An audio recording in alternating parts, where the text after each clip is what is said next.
video na kuan nigawas na sa social media na sa Facebook, na sa YouTube, ana. So pag move niya gingon ana object. Object na si Congresswoman Sema ana. So kay matod palagi ni Congresswoman Sema ayaw na lang kay kung ipagawas nato ang video emotional na kay diri, mas mahimo pang emotional, etc. Ayaw na lang ana. So ni komentaryo ko, ni comment ko dito sa objection, no? Aging depensa sa motion na ipagawas, ingon ko dito nga, we have to show the video.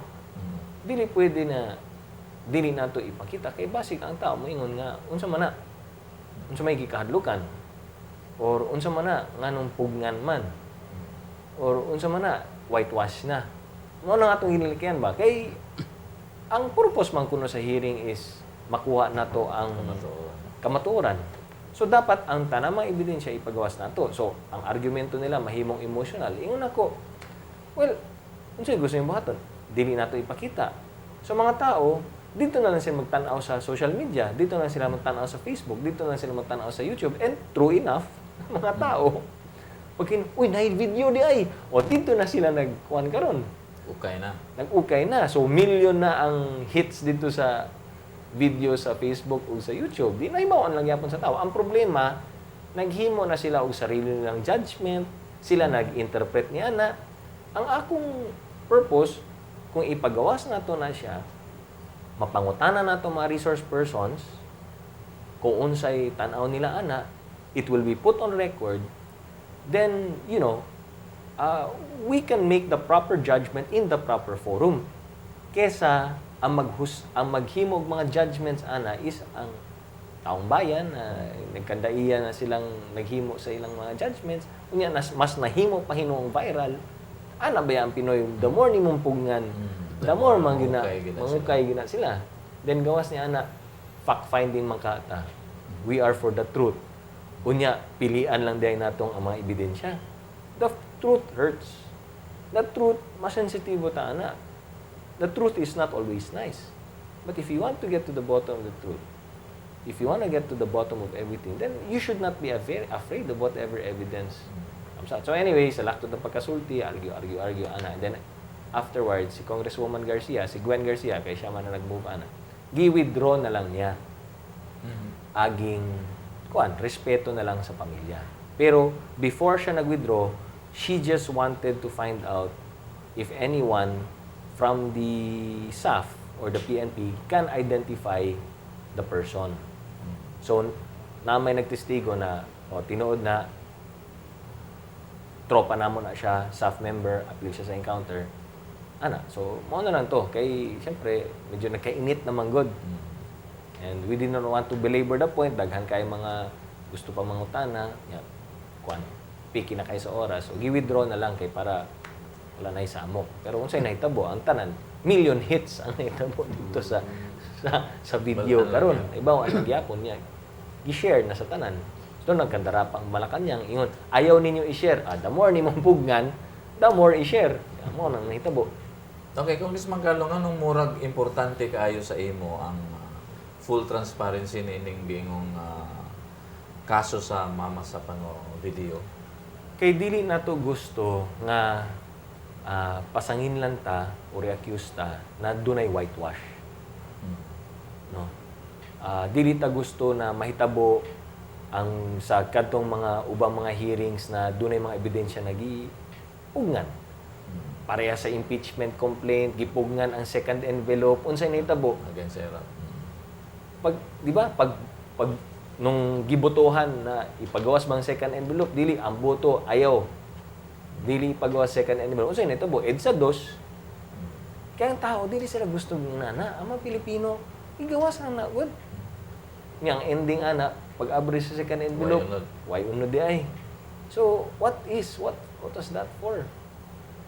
Mao lang po nang akong reaction. Kung the more ni mong pugnan, the more people will come with their own conclusions. Mas dangerous ka na siya. So, yun ako, ipagawas lang ko. Sa may diferensya di ay. Ani-ana, pero naman na. Ang ako lang diha, I don't want to create a precedent. Na kung ginapili lang gayon natong ebidensya, what is the fact-finding for? Dili ni fact-finding. Di ba? Dili ni siya investigation. Kaya ang akong naibawon sa investigation, sige, tanawon natong tanang ebidensya. Then we come up with the recommendations and the conclusions. Pero dili, sige, pilian natong ebidensya. Bias na kayo. Bias na. Congressman Carlo Grales, doon na kay laing major exposure sa national television. Niya itong feature ka sa ENC. Dito ka ba sa Beyond Politics sa ENC para representahan gani ang House Ad Hoc Committee on the Bangsamoro Biciclo, Congressman? Yes. Siyempre, giimbitahan ta dito tungod kay gisuspend na ang hearings. O sa po na ka-issue nga nung gisuspend ang hearing sa House. Unya karon ang Senate nagpadayon sa ilang hearing. Ang House wala magpadayon sa among hearing. But anyway, so gisuspend na ang hearing sa House of Representatives. Karon ang next step na pangutana, okay, suspend naman ang House. Magpadayon ba mo sa imong hearing sa BBL? So yun yung mauna siya ang gustong ipangutana dito sa ANC sa Beyond Politics. So after the hearings, in fact, after itong investigation na recommendation na findings, anong next step? Ipadayon pa ba natong BBL or dili? Buhay pa ba ang BBL or patay na? Buhi pa ba na? Na pa ba'y chance na? So mao ni ang pangutana karon, what happens now to the Bangsamoro Basic Law? That's why i-invite na dito. Palaw mo na ito gamay ning sikutanan may kalabutan sa BBL, Congressman Carlo Grales. Tinuod ba nga kining nagbanghilig karon ang House nga i-overhaul gani ang draft sa Bangsamoro Basic Law? Pasabot ba nini nga malahi raw niya sa version nga ginahangyo sa Moro Islamic Liberation Front sa Kongreso, Congressman Carlo? Ang nahitabo mga na Zalz, inani. Kanang wala pa nahitabo tong mamasapano.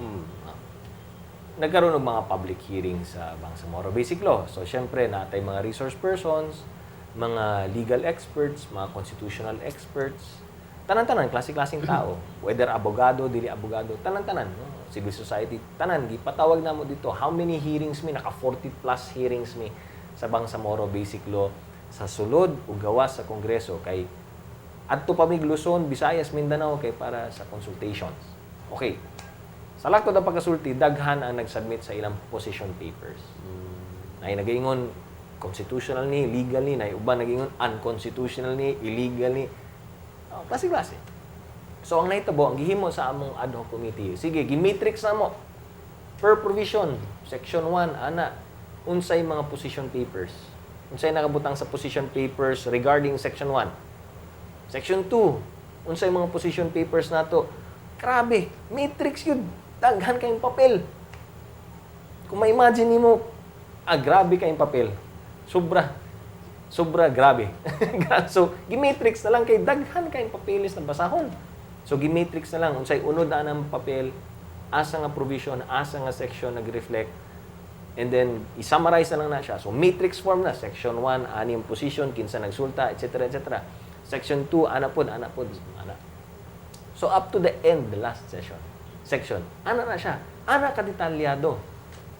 So, amo nang ginastudyahan, ana. So, syempre, mga congressmen, ay mga, kuwansad, na po yung mga position, may sarili siyang position. So, sulod po na mga position sa each and every congressman.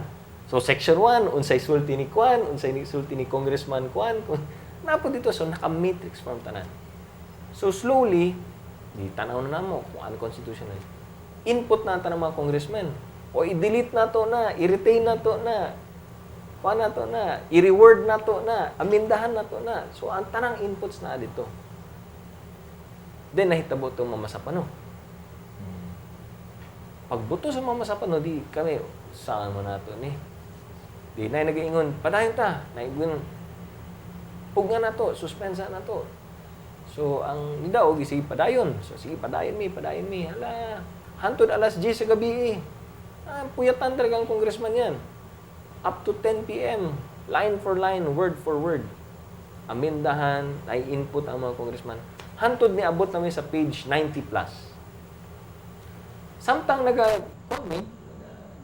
discussions mi. naapay pressure gikan sa mga kongresista. Yun lang na suspensa na to kay naapay hearing, naapay investigation ana. Until finally katulagi kay kuan na lagi pressure na kaayo sa mga congressmen, naapay mga party lists, political parties nagpadala sa ilang posisyon na suspend muna natin. Di suspended na. Oh. And then sa laktod na pagkasulti, kuan na each and every line gawa sa pipila ka mga sections na anay mga inputs ang congressman dito. So in other words, ang mugawas ana sa Congress, no? I would venture to say dili na siya sa original. Kung unsay gisubmit sa MILF, ang mugawas sa committee is dili na ang original. No? Mao na I will venture to say na dili gyud. Although pabutuhan pa namin yan. No, kaya ang proseso man gud kung nadayon pa tong hearing, ang mamahimong proseso ana is each and every section pagbotohan namin. Kung ang i-adopt ba is amended version or the original version. So section 1, those in favor of the amended version of Congressman Kwan, raise your hand. Those in favor of the original version, raise your hand. Sige, sabihin natin, the original wins. Section 1, retain. Section 2, amended version. Amended wins. Section 2, yung amended version. Hanggang mag-abot kami sa page 90 plus. Ganyan kadugo yan. Hindi yan simple lang na proseso. Taas na ang proseso. Madugo talaga na proseso yan. Okay, sa mga kaigsunan na ay kaya po mugawang mag-break lang tag makadiyot no, nagkalami o nagkalaw, magkanindot ang atong diskusyon. Kalapot kaya po sa Bangsamoro Basic. Ano mugawang balik na? Kalambuan, Dalatana.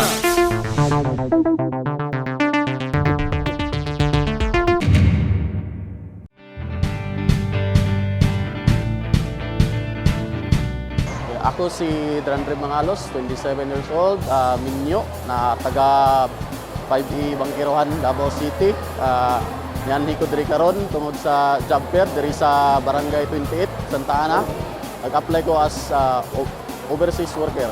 Dala ko sa akong mga requirements, passport, naman sa akong mga credential, kaluyan sa Diyos. First time na ko nga natubang ang Adhana Manpower Services na dawat ko as a cleaner sa UAE. So karon waiting ko for tawag sa akong employer kan sa gawas. Daghang salamat sa job fair nagdala ni Congressman Nograles dinhi sa Barangay 28, Santa Ana, Davao City. Tungod niya na nakatrabaho na ko sa kumpanya sa Adhana Manpower Services Incorporated, isip cleaner sa United Arab Emirates. Ako si Drandre Mangalos. Karon na anak ko'y key.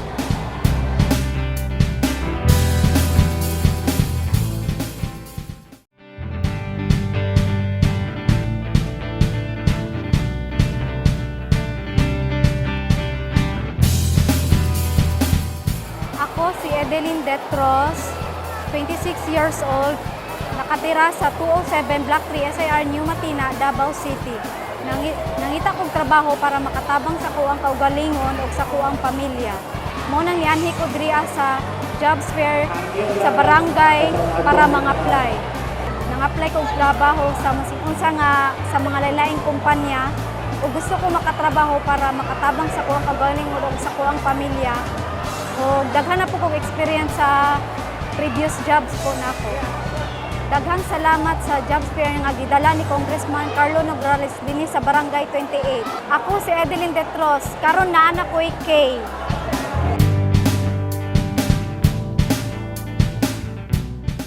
Kalambuan, Dalatana. Balik ta sa atong programa Kalambuan Dalatanan. Mga kaigsunan, padayon ta sa atong pagisusin no, kalabot gyapon sa kaugmaon sa Bangsamoro Basic Law. Congressman, nakutlo di palang dugay no ang gisulti ni Speaker Sunny Belmonte nga di na daw siya sigurado matod niya kung doon na pa ba'y numero no diya sa House para ipasa kaning BBL diya sa House of Representatives. Unsa man imong reaksyon sa iyang gisulti og nganong mao man? I think tinuod ka na. Tungod kay katong wala pa nahitabo ang mamasa pa no. Majority good. No, very clear majority ang uyon. Maayo kayong suporta. Oo, ang suporta gyud sa BBL. Tungod kay nagtuo ang tanan lagi. Ang tanan nagtuo gyud na ang BBL, kung mapasa na to ang BBL, it will really bring peace in Mindanao. Mm. Now, tungod sa nita ba sa mamasa pa no, nagduwa-duwa na. Ang tanan, ang kadaghanan. Duwa-duwa na sila. So, daghan ng mga what-if scenarios. What if may BBL, unya, mao ni, what if ng BBL, tapos naana po'y terorista. Na what if BBL, unya, kinihan na musulod ang mga SAF. Parang arestuhon ang terorista. What if, kung na ay BBL, pila ka bilyon, 75 billion, 70 billion ang atong ihatag matag tuig. Unya, na sila sariling commission on audit. So sila lang ang mag-audit sa ilang 70 billion. 'Di ba? Tapos naa sila sariling COMELEC. Naa sila sariling civil service. Naa sila sariling Bangsamoro Police Force. Naa sila sariling justice system. Naa sila sariling mga criminal laws. So sa una, murag ang mga kongresista blind kayo, sige suporta kay matud palagi, maayo ni. Mao na ni kuan. Ligasiya na sa administrasyon na makahatag yung tinuod na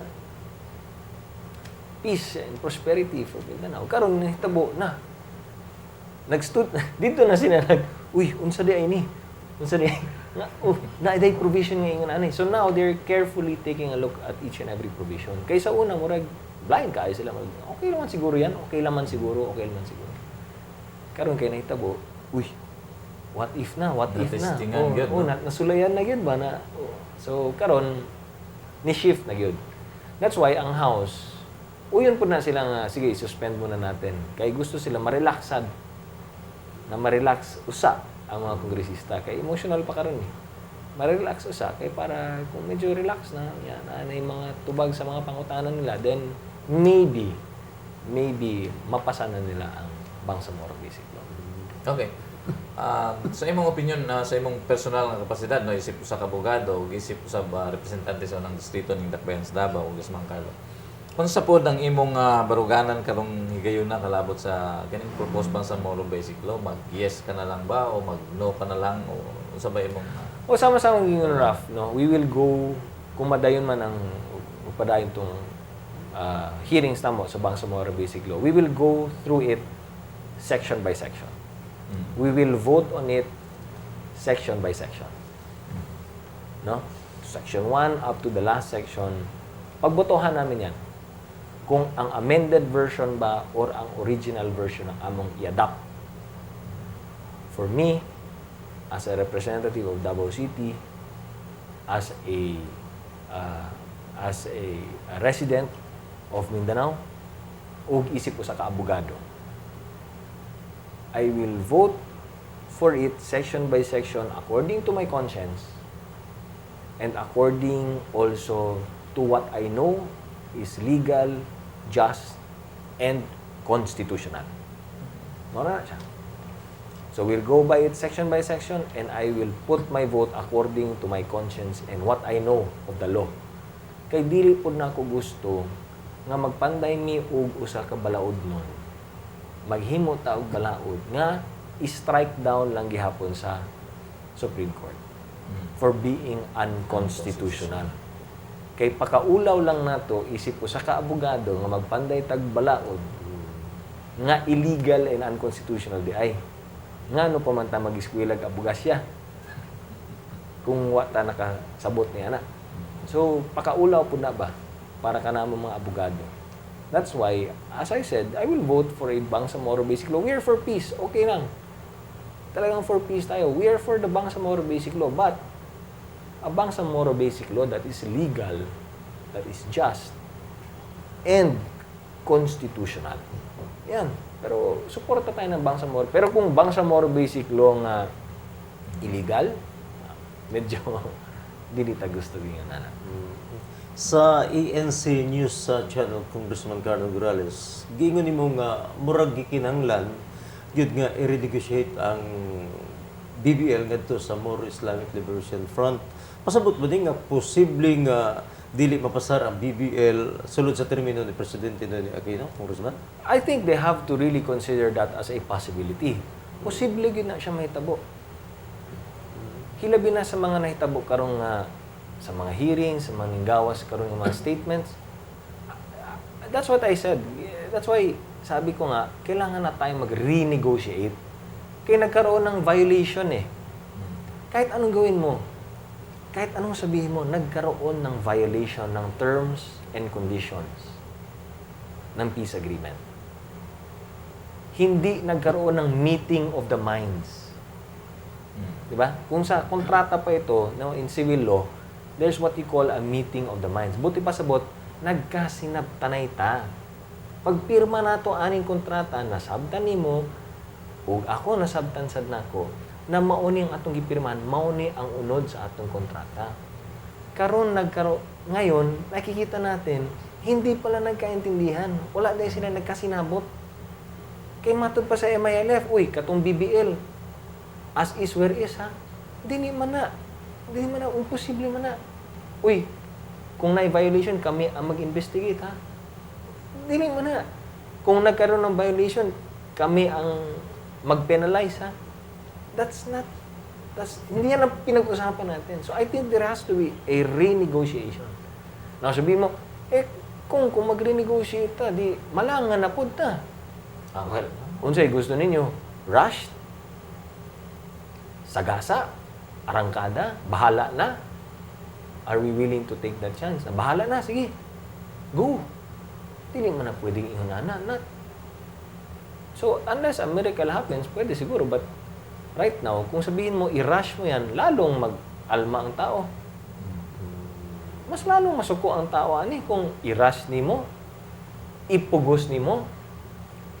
So they have to really come to terms with the fact na it might not happen. Now, asagi ka ng pressure. Of course, nasabtan na to, asagi ka ng pressure. Ang pressure sa MI. Tungod kay, syempre, gusto po nila og peace. Gusto sila magkaroon ng BBL. Ang pressure sa MI is, wala sila kabalo kung suportahan ba ni sa sunod na administrasyon. Kung malangan kini, basing dili mapa sa panahon ni Aquino, basing sa sunod na presidente, pero dili pa sure kung kinsa ang sunod na presidente or kung suportahan ba sa sunod na presidente. Ang administrasyon po ni President Aquino, of course, pressure sad because he wanted to leave a legacy. Untang legacy kini. Diba? Na before mahuman ang akong term, ako ang Pangulo nga nakatapos sa problema sa Mindanao. Ako ang Pangulo na nakahimo aning BBL naa sa atong administrasyon kining major accomplishment nato. Yeah. Okay. But, kuwan, ano ang maging effect niyan? Limtan na lang nato ni, di ba?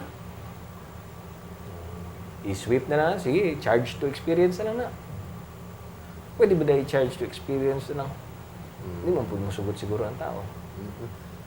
Congressman Carlo Grales, pwede ba mo komentaryuhan? Kining nagkakusog nga manaog na lang si Presidente Aquino sa iyang pwesto, Congressman? Ang resignation, sama sa akong kanunay ginayon, personal decision yan. Diba? Di ba mo pwedeng ipugos na? Mapugos lang ni mo na siya kung revolusyon. O ka na. Napugos, mag-resign, kay na revolusyon. Lahi ng istorya. Pero kung resign, that's personal. So it's really up to the president. It's his decision. Pero of course, the president is saying, ano mo resign man kung saan akong sala? Ano mo resign man ko na unsa may akong gihimong daotan? Unsa may akong pagkukulang? Unya, naman ko yung mandato. Ang mandate na ko is 6 years. Hapit ng 2016, hulata lang good. Kamahuman ng akong termino. Siyempre yan ang sinasabi ni Presidente. And of course, we respect that. That is the constitutional process. That is a personal decision on your part. No? That's why, believe lang sad ko sa Presidente, ang iyang administration, ginaingon nila is, okay, that's part of democracy. You can say, resign.